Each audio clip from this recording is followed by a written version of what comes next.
하나님의 말씀은 베드로전서 4장 1절로 6절입니다. 그리스도께서 이미 육체의 고난을 받으셨으니 너희도 같은 마음으로 갑옷을 삼으라. 왜냐하면 육체의 고난을 받으신 그분이 죄를 중지시켰습니다. 그런즉 육체 안에서 살아갈 남은 시간을 더는 사람들의 정욕을 따라 살지 않고 하나님의 뜻을 따라 살게 하려 함이라. 너희가 음란과 정욕과 술취함과 방탕과 향락과 무법한 우상숭배를 하여 이방인들의 의지를 따라 행한 것은 지나간 그 시간으로 족하도다. 이러므로 너희가 그들과 함께 그런 극한 방탕에 다름질하지 아니하는 것을 그들이 이상히 여겨 비방하나 그들이 산자들과 죽은 자들을 심판하기로 예비하시니 내게로 사실대로 고하리라. 이를 위하여 죽은 자들에게도 복음이 전파된 적이 있으니 이는 육체로는 사람으로 심판을 받으나 영으로는 하나님을 따라 살게 하려 함이라. 오늘 말씀을 가지고 예수님을 몰랐던 세종대왕과 이순신, 그들은 어떻게 구원받나요? 라는 제목으로 말씀을 나누겠습니다. 여러분 가장 존경한 분이 누구라고 생각하십니까? 통계적으로는 세종대왕이 1위고 2위가 이순신. 요즘은 세상이 편리하게 돼서 챗 GPT라는 것에 물어보시면은 웬만한 건 다 알려줍니다. 저도 거기다 물어봤어요. 세종대왕이 또 이순신 장군이 왜 이렇게 존경스럽고 본받을 만할까요? 그들은 자기보다 남을 위해서, 백성을 위해서 헌신하고 살았기 때문에 그럴 것입니다. 근데 공교롭게도 두 분은 53세를 살았어요. 이 육신을 가지고 사는 시간이 53세. 근데 예수를 몰랐던 그들은 과연 구원을 받았을까요? 우리가 이렇게 좋아하고 좀 존경하고 그런 분이 사실 예수를 모르고 살다가 죽었어요. 근데 그분이 과연 어디가 있을까 생각 안 해보셨습니까? 근데 성경을 보면요, 참 이렇게 당혹스럽습니다. 왜냐하면 사도행전 4장 12절에 다른 이로서는 구원을 받을 수 없나니 천하 사람 중에 구원을 받을 만한 다른 이름을 우리에게 주신 일이 없음이라 하였더라. 이 사도행전 4장 12절만 보면 이순신은 구원 못 받은 것 같아요. 그죠? 세종대왕도 지옥 가셨나 불못 갔나 이런 생각을 해보게 됩니다. 근데 그건 우리의 속단이고요. 오늘 이제 본문을 쭉 보다 보면 그분들은 어떻게 구원을 받게 되었을까를 쉽게 생각할 수 있습니다. 모든 생명체는 언젠간 죽습니다. 여기에서 이외인 생명체는 없습니다. 모든 생명체는 혼이 있어서 살아가고 있는 거예요. 동물도 그렇고 식물도 그렇습니다. 이 장미꽃에도 여기 혼이 있어서 사는 거고요. 혼이 나가는 순간에 이건 시들어 버립니다. 시체가 되는 거죠. 그런데 성경에 보면 우리의 조상인 아담은요, 하나님이 그냥 생명체로만 이제 지으신 것이 아니라 거기다가 뭘 집어넣었죠? 하나님의 영 뇌시아마를 집어넣어서 산혼이 되게 하였다는 겁니다. 산혼은 생명체라는 뜻입니다. 다른 생명체는 혼만 있는데 우리 아담에게는 거기에 영도 집어넣어서 지으신 것이죠. 그래서 영은 하나님께서 나온 거기 때문에 영존합니다. 근데 다른 존재에도 혹시 영이 있지 않을까 생각을 해봅니다. 근데 그렇지 않다는 거예요. 말라기서 2장 14절에 보면 여호와 하나님께서는 영이 굉장히 많이 갖고 계신데 꼭 하나만 지으셨다고 말씀하고 있습니다. 왜 하나만 지으셨느냐? 이는 우리말 번역엔 좀 이상하게 돼 있어요.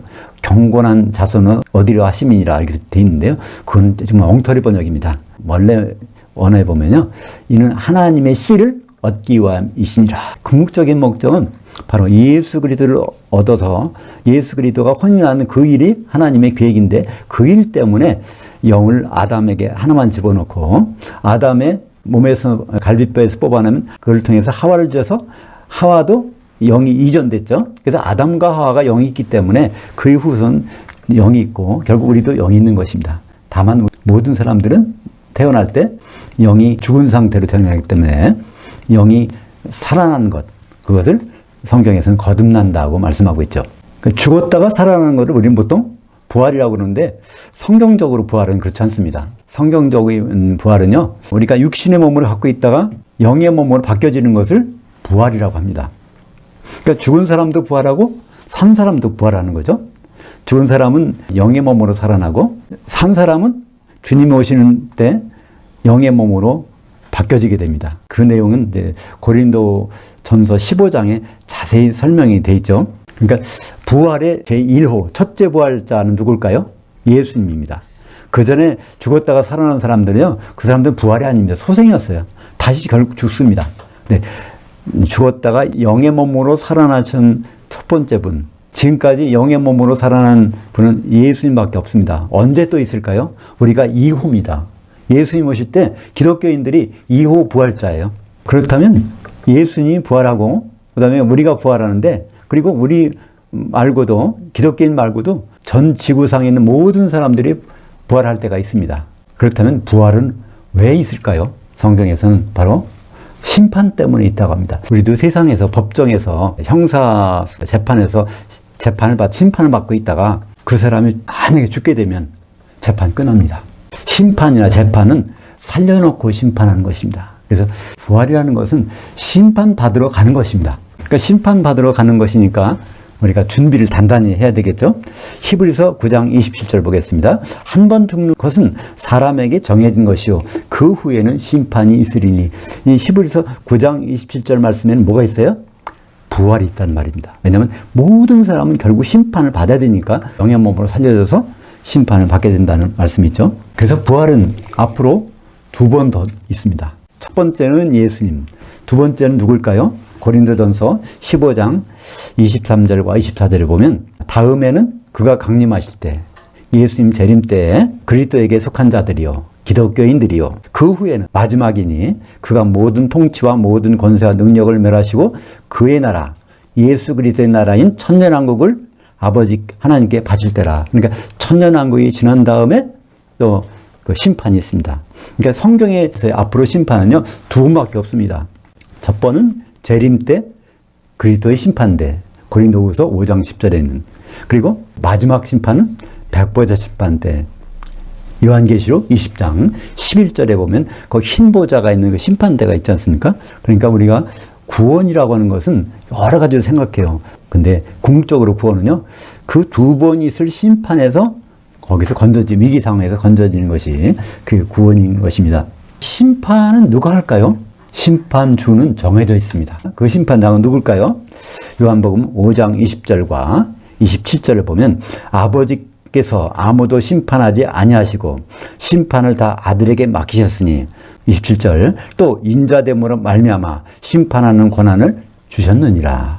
하나님 아버지는 심판 안 하신다는 거예요. 성령님도 심판 안 하세요. 오직 예수 그리스도께서만 심판하시는데, 이제 재림 때도 예수님이 심판하시고 백보자 심판대에서도 거기서 예수님이 심판하시는 것입니다. 그래서 인자됨으로 말미암아, 인자란 무슨 뜻일까요? 사람이 아들이란 말을 번역을 인자로 번역했습니다. 원래 하나님은 하나님의 아들이세요. 근데 육신을 입고 오신 분, 하나님이 자리를 다 내려놓고 육신으로 입고 오셔서 왜? 피를 흘리시려고. 그래서 그것 때문에 그분에게 심판하는 권세를 다 주셨다는 것입니다. 그래서 성경을 읽다가요, 인자란 말이 탁 등장하면 심판하시는 분이시구나. 마태복음 25장 31절에 보면 거기 인자가 나타납니다. 인자가 자기 영광의 보좌에 앉을 때 그 자리는 양과 염소의 심판, 그게 거기서 예수님이 심판으로 하러 오셨구나. 또 요한계시록 1장 13절에 보면요, 거기 7교회 한가운데 인자 같은 이가 딱 서 계셔. 그게 기독교인들을 심판하는 그 그리스도의 심판대구나. 이렇게 쉽게 알 수가 있는 것입니다. 궁극적으로 구원이라는 것은 부활해서 지옥이나 불못으로 가지 않고 천년왕국이나 새 예루살렘으로 들어가게 되는 것을 성경에서는 구원이라고 합니다. 구원받았습니까? 이렇게 많이 질문하죠. 네, 나는 구원받았어요. 구원받았는지 안 받았는지 모르겠는데요. 여러 가지 말을 하는데요. 근데 궁극적인 구원은 아직 오지 않았습니다. 언제 올까요? 예수님이 재림하실 때, 또 백보자 심판 때, 그때 구원이 존재하는 것입니다. 그렇다면 기독인이 죽으면 어디 가죠? 성경은 말합니다. 영원히 낙원에 가서 쉬다가 주님 재림 때 부활하는 것입니다. 많은 분들은 그래요. 심지어 목사님들도 그런 경우가 많습니다. 어디 장례식에 가면 죽어서 이분은 천국 가셨습니다. 예수님 곁에 가셨습니다. 그렇게 말하는데요. 그거는 기분적으로 하고 말을 할 수는 있지만 사실은 아니죠. 예수님만이 셋째 하늘에 계십니다. 셋째 하늘은 사람으로서 가 있는 분이 아직 없어요. 요한복음 3장 13절에 보면 인자, 하늘에서 셋째 하늘에서 내려온 자, 인자 외에는 하늘로 올라간 자가 없느니라. 그러니까 저 셋째 하늘, 거기는 사람 모습을 찾아볼 수가 없어요. 천사는 물론 있겠죠. 그러면 기독교인은 죽으면 육신은 흙으로 매장되지만 영혼은 낙원에 가서 대기하고 있다가 주님 오시면 그때 부활할 것입니다. 이 기록이 어디 있을까요? 누가복음 23장 43절에 거기에 한 편에 있는 강도가 주님 나라가 임할 때, 천년왕국이 올 때 나를 좀 기억해 주세요. 그러니까 예수님이 뭐라고 합니까? 그때까지 갈 거 없다. 오늘 너가 나와 함께 낙원에 있으리라. 그래서 낙원에 갔습니다. 사람들은 낙원이 참 좋은 곳을 알아요. 파라다이스 하면 참 근심 걱정이 없고 좋은 곳을 알아요. 근데 낙원이라는 원래 단어는요, 좋고 나쁨이 없습니다. 낙원이라는 뜻은 파라데이소스, 페르시아 말 파리데자라는 말은요, 울타리가 쳐져 있다는 겁니다. 심판 때까지 보호하고 있는 장소예요. 심판에서 그게 구원받았는지 나중에 지옥 가는지 그것은 그때가 알지만 그때까지 보호받는 장소가 파라데이소스고 그걸 우리말 번역으로 낙원이라고 한 것입니다. 그러면 기독교인이 부활할 때 어떤 일이 일어날까요? 그리고 도대체 어디서 예수님을 만날까요? 공중에서 예수님을 만나게 됩니다. 지상에서 만나는 법이 없어요. 그러니까 예수님은 셋째 하늘에서 공중으로 오시고 또 땅에서 죽은 사람들이나 산 사람들이나 공중으로 올라가야 되겠죠. 그래야 만날 수 있으니까 그 내용이 아주 상세하게 자세하게 되어 있는 것이 데살로니가전서 4장 16절 17절에 있습니다. 주께서 호령과 천사장의 음성과 하나님 나팔 소리로 친히 그 하늘로부터 강림하실 때 그리스도 안에서 죽은 자들이 먼저 일어나고 그 후에 우리 살아남은 자들도 그들과 함께 구름 속으로 끌어올려져 공중에서 주를 만나게 하시리니. 여기 번역도요, 주를 영접하게라고 돼 있어요. 영접이 아닙니다. 주를 만나게 되는 거예요. 만나서 심판을 통과한 사람은 주님이 영접해 주시지만은 거기서 심판에 통과하지 못하면 추방돼서 지옥으로 가게 되는 것입니다. 그래서 심판 결과는 딱 흑백 논리입니다. 둘 중에 하나예요. 마태복음 25장 46절. 그들은 영벌에, 의인들은 영생에 들어가리라. 영벌, 영생. 근데 이 단어도 좀 조심해야 된다고 그랬죠? 영생이라고 번역된 것은 영은 한 시대라는 단어, 아이오니오스입니다. 한 시대 동안의 생, 예수님과 공중에서 하는 것이 영생이고, 한 시대 동안에 바로 예수님과 떨어져서 벌 받는 것을 영벌이라고 말하는 거죠. 그래서 기독교인들은 둘 중에 하나입니다. 다 영생 받는 게 아니에요. 예수님 만난 다음에 영생도 될 수 있고 영벌도 될 수 있습니다. 요한계시록 18장 21절에 보면 영벌 받는 자가 어떻게 되는지를 잘 설명하고 있습니다. 이에 한 힘센 천사가 큰 맷돌 같은 돌을 들어 그 바다에 던져 이르되 큰 성 바벨론 이같이 비참하게 던져져 결코 다시 보이지 아니하리로다. 이때 그 바다는 요한계시록 15장 2절에는 불 섞인 유리바다. 바다는 바다인데 불바다라는 거예요. 그리고 유리바다라는 뜻은 투명해서 얼마나 깊은지 몰라. 그곳에 던져지는 것이 큰 성 바벨론은 바로 그리스도 심판대에서 탈락된 기독교인들. 거기에서 들어가서 보이지 않는다는 겁니다. 어느 얼마 동안? 1000년 동안. 1000년이 지나면 거기서 기독교인들이 이제 지옥에서 나옵니다. 그래서 백보자 심판대에 가서 심판을 받게 되죠. 그러니까 우리는 믿는 사람들은 믿지 않는 사람들보다 여정이 하나가 더 있어요. 믿지 않은 분들은요, 지옥을 구경도 못해. 물론 공중에 올라가지도 않지만 그때는. 근데 공중까지 올라가는 건 참 좋은데 기독교인들이 꿈이잖아요. 아, 우리는 부활해서 예수님 만나야지. 근데 거기 대부분은 어디 간다고요? 대부분 지옥 가고 극히 일부만 예수님과 영생하는 것. 그것이 마태복음 22장 14절에 청함을 받은 사람은 굉장히 많은데 혼인 5천에는 많은데 혼인 만찬에는 극히 적다. 이렇게 예수님이 말씀하고 있습니다. 그러니까 참 그 말씀을 이렇게 볼 때마다 정신이 바짝 들지 않습니까? 그렇다면 오늘 주제로 돌아가서 예수를 모르고 죽은 사람들은 어떻게 될까요? 여기에 대한 상세한 기록이 누가복음에 있습니다. 누가복음 16장 22절 23절에 보면 두 사람이 나오는데 부잣집에 가난한 거지가 거기서 같이 살았습니다. 결국은 시간이 돼서 죽었습니다. 그래서 나오는 것이 이에 그 거지가 나사로가 죽어 그 천사들에게 받들려 아브라함 품에 들어가고 그 부자도 죽어 장사됨에 그가 음부에서 고통 중에 눈을 들어 멀리 아브라함과 그의 품에 있는 나사로를 보고. 여기에서 우리가 금방 알 수 있습니다. 부자가 가 있는 곳은 어디 간다고요? 지옥이 아닙니다. 음부입니다. 근데 애석하게도 킹제임스 성경 흠정역 같은 데서는 음부와 지옥을 같이 봤어요. 그러니까 정말 잘못된 일이죠. 음부에 들어가는 사람은 불신자, 지옥 가는 사람은 기독교인 중에서 기름 준비 안 한 자가 들어가는데 전혀 다른 것인데 그거를 그냥 다 지옥이라고 번역했으니까 얼마나 잘못된 것입니까? 음부라는 뜻은 어떤 것일까요? 하데스입니다. 데스는 보이는 세계야. 거기에 하가 붙으면 아니다. 우리가 죄를 뭐라고 하죠? 하마르티아. 관역에 명중한 것은 마르티아인데 거기에 빗나갔다 그러면 하마르티아. 그 하는 헬라어에서 부정의 뜻이 있습니다. 따라서 데스라는 것은 보이는 세계인데 하가 붙으면 하데스면 보이지 않는 영의 세계를 하데스라고 합니다. 거기에 이제 부자가 들어가 있는데 나사로는 아브라함의 품에 들어갔어요. 아브라함의 품은 어떤 곳일까요?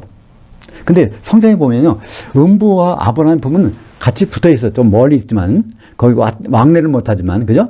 그러니까 음부 한가운데 아브라함 품이 있다는 것을 알 수 있습니다. 근데 아브라함이 구원 받았을까요? 못 받았을까요? 구원 받을까요?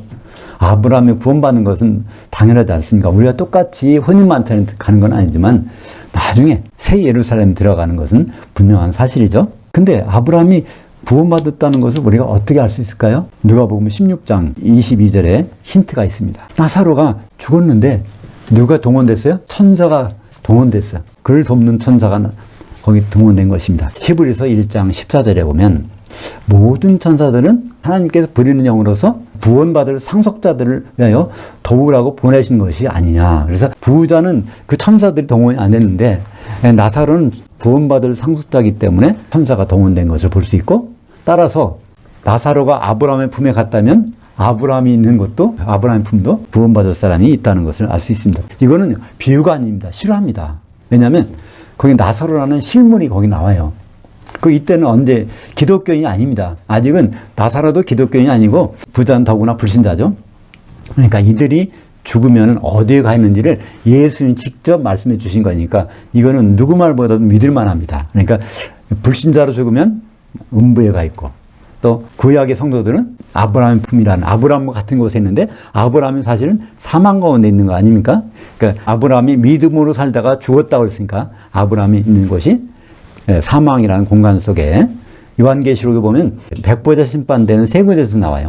그 바다, 그 사망, 그 음부. 그러니까 그 바다는 기독교인으로 살다가 공중에 올라갔다가 지옥에 떨어진 사람들이, 이제 그 기독교인들이 그 바다에서 나오고, 그 사망은 아브라함 같은 구약의 성도들이 거기 있다가 나오고, 그리고 음부는 것은 불신자들이 거기 있다가 심판받으러 부활해서 나오는 것입니다. 아브라함이 구체적으로 어떤 믿음을 가지고 살았는가를 히브리서는 잘 우리에게 보여주고 있습니다. 아브라함은 비록 공중에 올라가서 혼인잔치는 들어가지 못하지만 마지막에 천년왕국 지난 다음에 새 예루살렘 성, 거기에 들어갈 걸 보고서 그런 믿음을 갖고 죽었다고 되어 있습니다.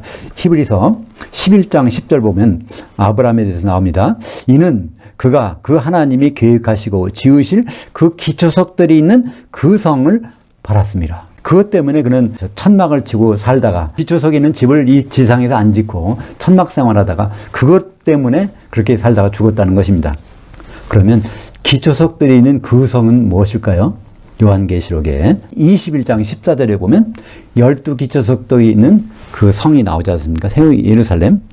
아브라함은 그걸 보고, 또 구약의 성도도 그걸 같이 보면서 이 세상을 살다가 죽고 그걸 기다린다는 것을 말씀하고 있죠. 그래서 요한계시록 21장 3절에 보면 거기에 하나님의 장막이 나옵니다. 20장 마지막에서 백보자 심판이 있고 그 다음에 생명책 이름이 있으면 하나님의 장막에 들어가는데, 그때 아브라함과 또 이 나사로도 거기에 들어갈 것입니다. 그렇다면 천년왕국 끝난 다음에 바로 백보자 심판의 모습을 한번 볼까요? 요한계시록 20장 13절과 15절을 보겠습니다. 그 바다, 불 섞인 유리바다, 지옥이죠. 그 바다가 그 가운데서 죽은 자들을 내주고, 이건 기독교인으로서 지옥 가 있던 사람들입니다. 또 그 사망과, 이것은 구약의 성도들, 아브라함 같은 사람, 그 음부도, 이건 불신자들이죠. 그 가운데서 죽은 자들을 내주매. 그러니까 마지막 부활인 거죠. 각 사람이 자기 행위대로 심판을 받고 누구든지 그 생명체가 기록되지 못한 자는 불못에 던져지더라. 여기에 하나의 힌트가 있어요. 음부에 있는 사람도 거기서 부활시켜서 생명책이 있는지 없는지를 보겠다는 겁니다. 음부에 있는 사람도 가능성이 있어요. 근데 누가 가능성이 있을까요?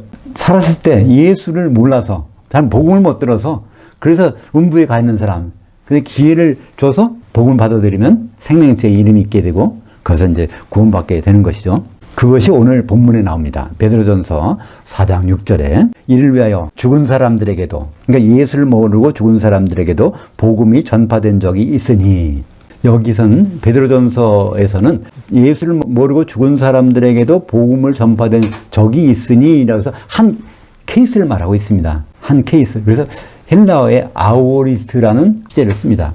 한번 그런 적이 있다는 거예요. 그러니까 이걸 참조하라는 말입니다. 하나님은 공평하세요.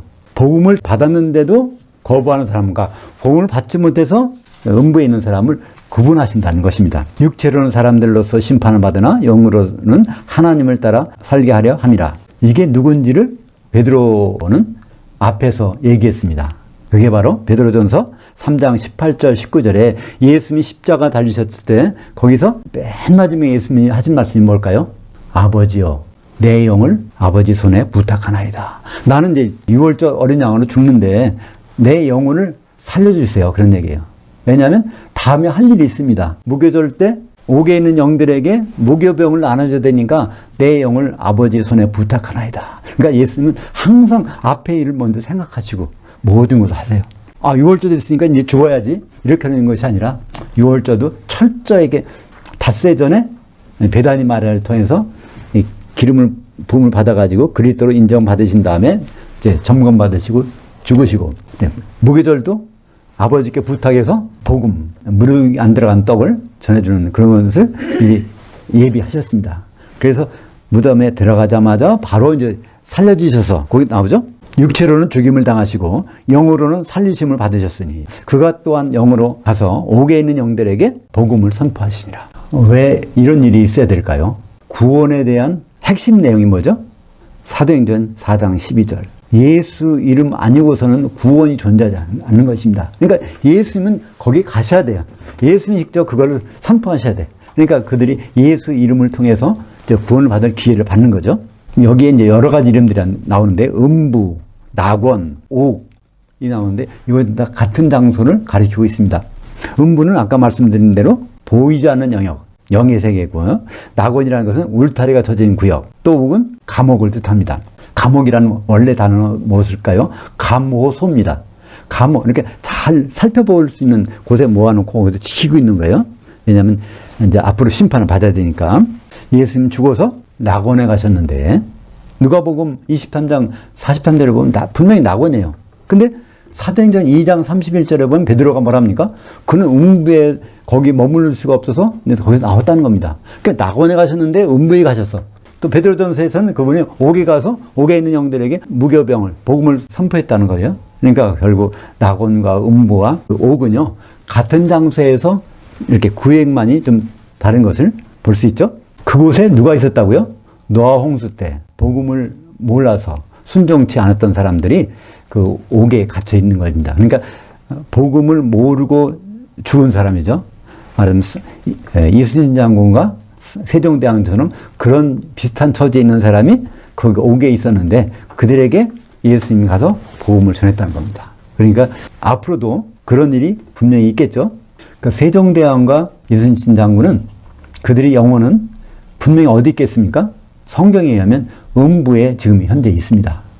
그래서 음부에서 복음을 받았거나 그러면 백보자 심판전에 복음을 받을 것입니다. 예수님 아니면 예수님이 천사를 통해서 거기서 그걸 받게 되는 것이 너무나 당연하지 않습니까? 베드로가 말한 대로 거기에 있는 영혼들에게도 복음이 전파된 적이 있으니, 그렇기 때문에 우리는 예수를 모르고 죽은 사람들은 다 복음 받을 기회가 있다는 것을 알 수 있습니다. 근데 그러면 세종대왕과 이순신 장군이요 복음을 받고 그걸 거부할까요? 우리가 왜 예수를 믿으라고 하는데 믿음이 흔들리는 이유가 뭘까요? 우리가 사는 이 공간에는요 마귀가 있습니다. 그죠? 예수님이 천국을 설명하시는 내용 중에 마태복음 13장 37절부터 40절까지 보면 씨 뿌리는 비유에서 예수님의 제자들 따로 모아놓고 그거를 이제 설명을 해주십니다. 이 아버지가 통치하는 이 천국에서는 항상 누가 있어요? 마귀가 있고 가라지가 있고 영적으로 귀신들이 같이 존재한다는 것을 알 수 있습니다. 그러니까 믿음에서 실족하는 거지, 음부에는 불신자가 있는 곳에는 마귀가 접근을 못해요. 마귀는 어디 가니까? 무적행이 가니까. 그죠? 그러니까 마귀가 접근하지 못하는 곳에서 복음을 받는다면 거기서 복음을 배척할 이유는 그런 가능성은 없겠죠. 그래서 심지어는 그런 생각이 드는 거 아닙니까? 잘못된 복음을 듣고서 나중에 예수님 만나서 지옥에 떨어지는 것보다 아예 평생 사는 동안에 잘못된 복음을 안 듣고서 있다가 음부에 가서 거기에서 복음을 듣는다면 오히려 더 괜찮지 않을까 그런 생각도 해봅니다. 워낙 마귀가 쉬지 않고 활동하기 때문에 그렇죠. 그래서 우리는 대부분의 왜 예수를 안 믿으려고 그러세요? 그런데 그럼 우리 조상들이 그렇게 좋은 일하고 선한 일하고 그랬는데도 지옥 가는 거 보면 그런 하나님은 난 안 믿어 이런 생각들을 많이 하게 되는데 그런 생각을 할 필요가 없는 거죠. 정작 위험에 처한 사람들은 누굴까요? 이 시대에 살고 있는 기독교인들입니다. 언제 어느 때 미혹돼 갖고 이제 실족할지 몰라요.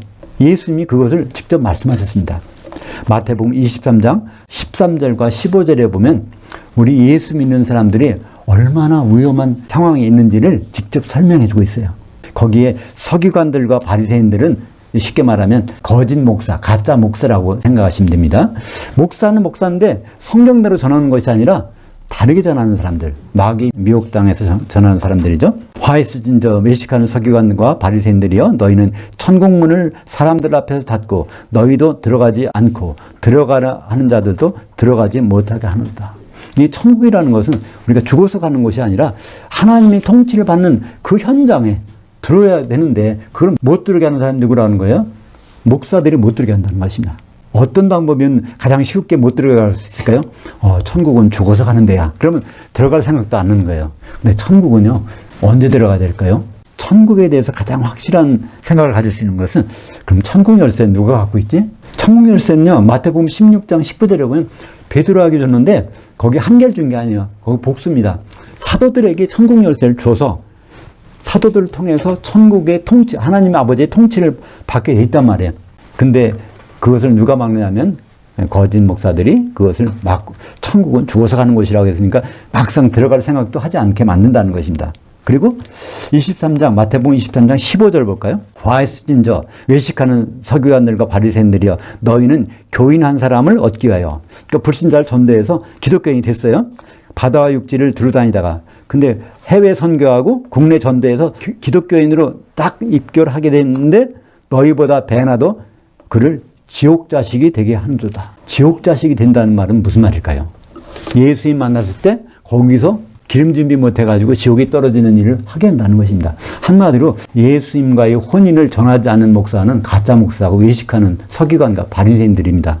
앞으로 될 일은 분명히 예수 그리스도와 교회의 혼인인데 그걸 말하지 않으면 결국은 기름 준비 안 할 거고 기름 준비 안 하고 예수님 만나면 결국 지옥 자식이 되는 거죠.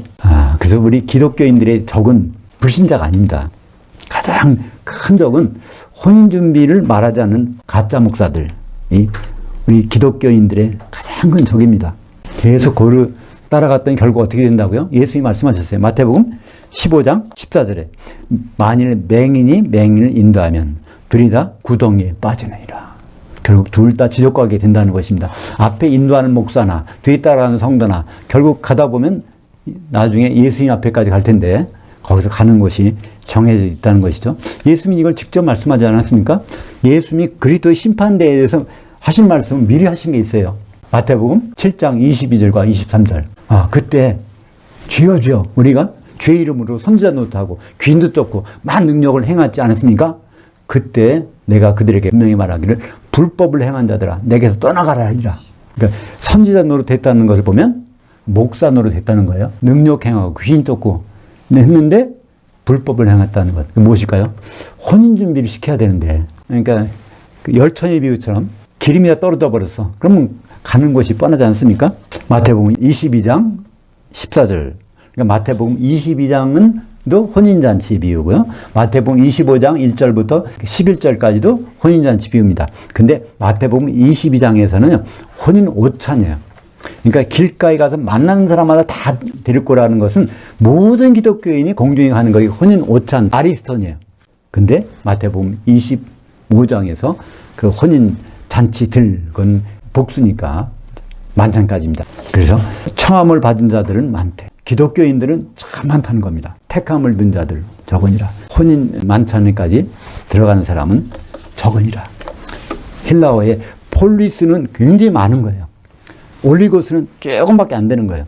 예수님 앞에 많은 무리가 기독교인들이 모이게 되는데 거기서 극소수만이 혼인 준비가 돼가지고 만찬에 들어간다는 것을 예수님이 말씀하셨고 그것을 사도인 마태가 기록으로 우리에게 보여주고 있는 것입니다. 그래서 우리는 그 마귀가 공존한 곳에 살고 있습니다.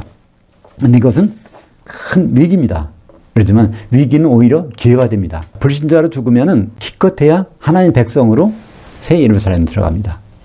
왜냐하면 예수님이 오셨을 때 공중으로 못 올라가니까 백보자 심판 때 그때 부활하게 되니까. 근데 공중까지 올라가서 기독교인들은 어떤 기회가 있죠? 혼인 만찬에 들어갈 수 있습니다. 하나님이 전신갑주를 입고 마귀를 대적하여 이긴다면 우리는 이기는 자가 될 수 있는 것이죠. 에베소서 6장에 보면 6장 11절 13절에 보면 하나님의 전신갑주라는 것이 나옵니다. 이것은 개인한테 다 나눠주는 복장이 아니라 전신갑주는요 한 벌입니다. 교회를 뜻하는 거죠. 교회 안에서 그리스도의 신부가 되기 위해서 준비하고 있으면은 그러면은 혼인 만찬에 들어갈 수 있다는 얘기입니다. 그리스도의 옷을 어떻게 입을까요? 갈라디아서 3장 27절에 보면 누구든지 그리스도를 향하여 세례를 받은 자, 성령으로 세례를 받은 자는 그리스도로 옷 입었느니라. 앞으로 예수님 앞에 나타나게 될 텐데 그때 혼인 예복, 그리스도의 예복을 입고 있는 사람, 성령 세례 가운데 성령이 잠겨 있는 사람이 그렇게 된다는 것입니다. 끝까지 예수님의 일들을 주목한다면 천년왕국에서 영생하고 마침내 새 예루살렘의 상속자로서 주님 앞에 서게 될 것입니다. 기도하겠습니다. 하나님 아버지, 예수를 모르고 죽은 사람들의 미래를 생각해 보았습니다. 우리는 주님이 오시면 공중에 올라가서 심판을 받을 터인데 그 심판을 위해서 기름을 잘 준비하는 성도들이 될 수 있도록 예수님의 이름으로 기도합니다. 아멘.